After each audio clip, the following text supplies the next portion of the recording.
What is going on, everybody? Welcome back to another video. Today is another TTM recap video. Video. We have three returns to go over. We have a couple hero cards and just some other stuff. Before we get started, this video shout out is going out to the Long Shot Signatures. He does TTMs. I believe is the main content he puts out. He does all sorts of stuff, kind of like Three Good Nerds. He does, I believe, actors, boxers, racers, baseball players, football players, basketball players, Olympic athletes, I'm pretty sure, all sorts of stuff. So I think he's got over like 600 videos. So he can definitely keep you entertained if you want to have have something to watch. Again, that is the Long Shot Signatures. I'll put the link to his channel in the description of this video. So hopefully everybody can go check him out and go give him a couple subs if you haven't already. With that being said, we'll go ahead and get into today's returns. Again, I said in the last video, if you missed it, my tripod broke, so a little bit of a different camera angle, but hopefully it works. So today we got Jeff Van Note here on the 83 tops, and then this 77. It looks like he tried to sign it in blue Sharpie, but it looks like the blue Sharpie was dying. So he signed his first name in blue and then finished Van Note in pen, it looks like. I think this is 77 tops. Yeah, 77 tops. Jeff Van Note is a 79-year-old center. Played 18 seasons, 1969 through 86, all with the Atlanta Falcons. He played his college ball at Kentucky, where he was a 11th round, 262nd overall pick. During the NFL, he was a two-time second-team All-Pro in 1979 and 82, was a six-time Pro Bowler in 1974, 75, and then 79 through 82.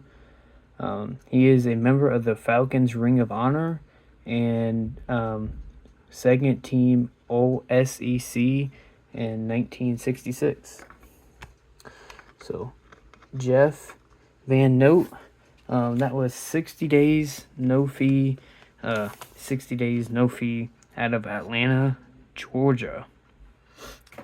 I'm quickly running out of my football returns, and I'm going to try to move states hopefully by the end of the year, so just a little heads up. I'm not sure how often I'll be putting out videos, just because I don't really have, money to put into, stamps and all that, so hopefully I'll figure something out, but hopefully next year video should be, a little bit more consistent. Next return, we got this one yesterday. 84 tops, Jamie Nelson, signed in black. He is a 65-year-old catcher. Played 1 year in 1983. Played 40 games, had 20 hits, 1 home run, 5 RBIs, and a .219 batting average. He was an 8th round pick in 1978. Can't remember who. I think it was the Mets who drafted him. And then, of course, he got traded. And you probably see on the back here. Played a lot of minor league ball. Looks like was decent in minor leagues and then kind of fell apart in the majors. Probably a quadruple A player, as they call it. Players who are good in the minors but can't transfer it to the big leagues. After his playing days, he was a coach with the Rays for a couple years, 2013 to 2016. So Jamie Nelson, 59 days, no fee. That was out of Birmingham, Alabama, I believe. Next return, we have a index card. We have answered questions and a couple of cards as well. Mike Ramsey and the 82 Donruss. Got 83 Fleer right there. And the 82 Fleer. I always thought this was interesting. He's got a metal bat right there in the cage. So I'm not sure if he was just trying to get contact going or what, but Mike Ramsey is a 71-year-old middle infielder. Played 7 seasons, 1978 through 85, but did not play 1979. He played with the Cardinals, Expos, and Dodgers. I think he played with the Expos and Dodgers 1 year each. Through his career, he played in 394 games. He had 189 hits, 2 home runs, 57 RBIs with a .240 batting average, and was a member of the 1982 World Series Cardinals. We took down the Brewers. And then, of course, 1985, very arguable play at first base. Obviously, I think he's out, but Mike Ramsey was 152 days, no fee, 4 of 3. Forgot to show these as well. It's got an index card. I guess we can put that up there. Got a signed index card. We'll just kind of put that off to the side over here. There we go. It's off camera, but there we go. And then answered a couple questions. It said favorite memory from your career, winning the World Series in 1982, which kind of figured that would be his answer. But favorite or least favorite card of yours, they were all okay. I think this is the most common answer I've gotten. You know, most players, you know, got a card. I think Billy Sample is one of the only ones who's answered it, and he said that one of his cards was so messed up you can hardly see them.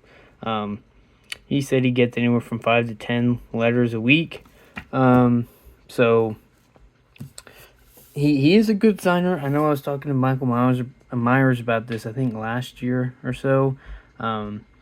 If you send to him, you will most likely get it back. You just gotta wait.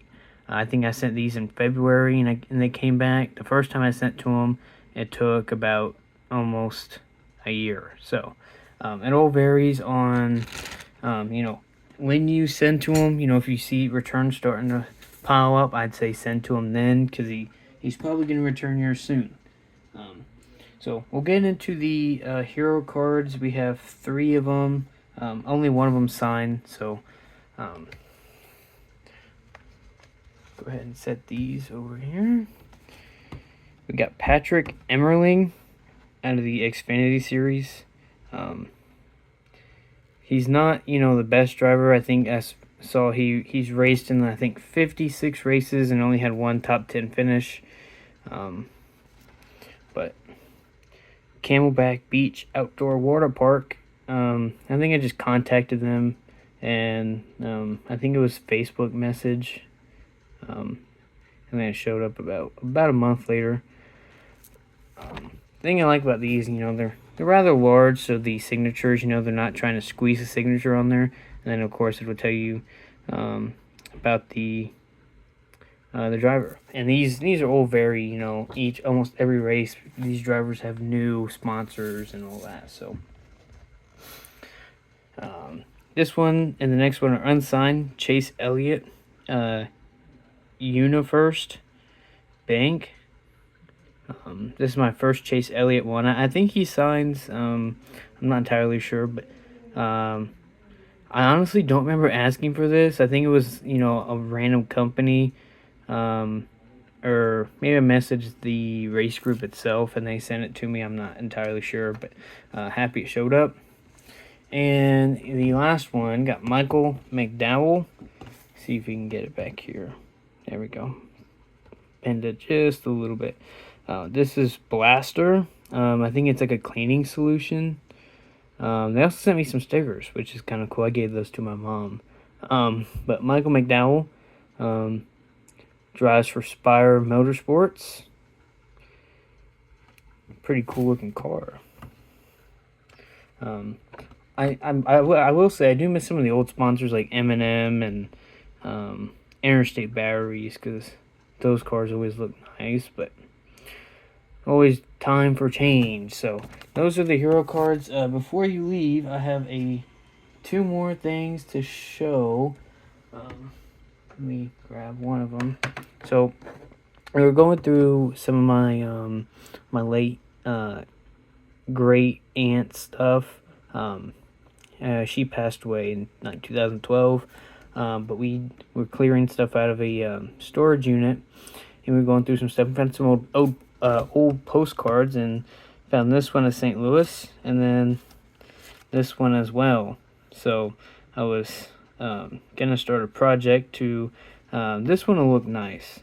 Got the stadium there with the arch in the background. Obviously, it's set up for football at the time, but still a stadium. And this one's got bush over there, but it's more or less the the city, because this is a view from the arch, as it says here. So anyway, I was gonna start a project. Some of the older players, from the 60s. I think Bush was built in the 60s or 70s. I can't remember. I'm not good with years on the stadiums. But I was going to start sending these off to some of the older players and getting them signed. Guys like maybe Don Kessinger, Steve Swisher maybe.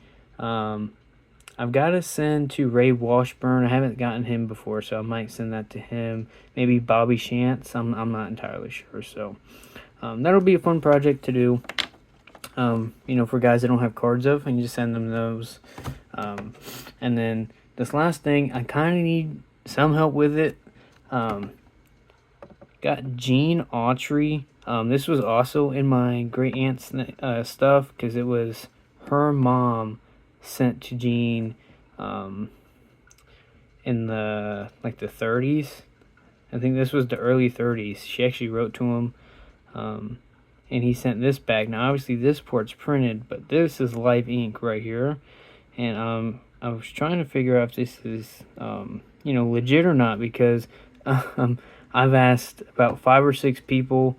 Somebody said it probably is. And again, me and Michael Myers were talking about it. His autograph is all over the place. Sometimes the A is capitalized, and sometimes it's not.